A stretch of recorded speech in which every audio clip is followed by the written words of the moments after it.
Labdien visiem ventspilniekiem, visiem Latvijas iedzīvotājiem, mūsu mīļajiem un labajiem, kas viss mūsu ievēro mūsu darbus un priecājās par tiem.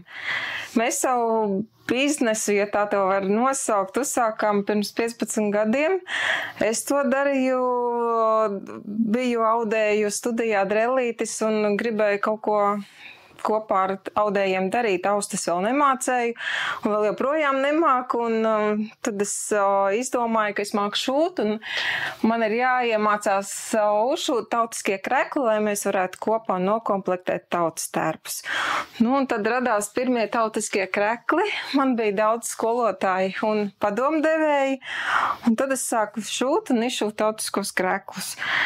Tā es strādāju vairākus gadus, un tad nāca idejas, kad vajag arī kaut ko modernāku, jo mūsu latviešu tautu vērtības ir arī jāvalkā ikdienā. Un tad es sāku šūt etnogrāfiskās kleitas, kā viņas sauc, garos kreklus. Tad bija idejas, ka vajag viņas nostilizēt tā, lai varētu valkāt arī ikdienā un svinīgos pasākumos. Un tad arī mēs sākām veidot tāda veida etnogrāfiskās kleitas, kurām arī pašlaik rodās jauni un jauni modeļi, jaunas idejas. Es izmantoju visu to, kas ir etnogrāfijai un veidoju viņu kā modernu tērpu. Savu zīmolu Baltais vilks es izveidoju pirms 5 gadiem, jo bērni man pamudināja, kad ir jābūt kaut kādam nosaukumam, kad jābūt ir kaut kam, kas attiecās uz mani, kas rāda manus tērpus, manas idejas. Un meita man vienmēr ir atbalstījusi ar šūšanu.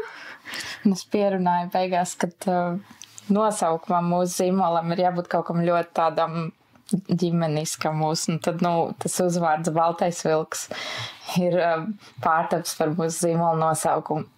Un tajā laikā arī es iesaistījos šajā biznesā. Idejas bija daudz, klienti palika vairāk, darba vairāk, un tad arī es iesaistījos. Tā kā ģimenes uzņēmums aug šobrīd. Tad mēs sākām veidot mājaslapu.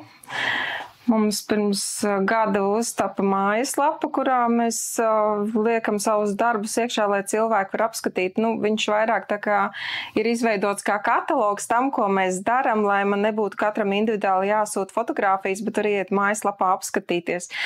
Bet, protams, ka tur notiek arī pirkumi. Līdz ar to arī ir pirmie lielie izaicinājumi tam, kad Covid laikā neko nedrīkstēja darīt dzīvē, jo mēs braukājam reizi gadā uz lielo etnogrāfisko Brīvdabas muzeja gada tirgu. Viņi nenotika, un man bija kaut kā cilvēkiem jāparāda sava darba, jo cilvēki man rakstīja, prasīja, ko jūs varat piedāvāt, kas jums ir. Un tad es sāku fotografēt, veidot video, ko es galīgi nepratu, un tad, protams, man nāk atkal palīgā bērni. Bērni man veidoja fotogalerijas, lai mēs varētu izveidot pirmo internetu veikalu savējo, lai mēs varētu izaugt. Brīnišķīgi. Ņemot vērā to, ka jūs tikko dalījāties ar vienu no Covid izaicinājumiem un veiksmīgi tikāt galā, tā kā jūs uzņēmums pastāv jau 5 gadus, gribētos jautāt, kādi ir šā brīža lielākie izaicinājumi un vai 5 gadu laikā esat izmantojuši kādas atbalsta iespējas no LIA vai citām iestādēm?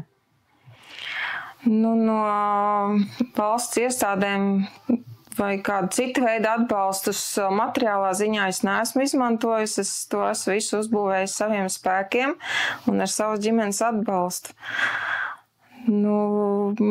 Viss kaut kā tā ir noticies harmoniski, un es pat nezinu, no kurienes uzrodās tie cilvēki, kuri man prasa veidot tērpus.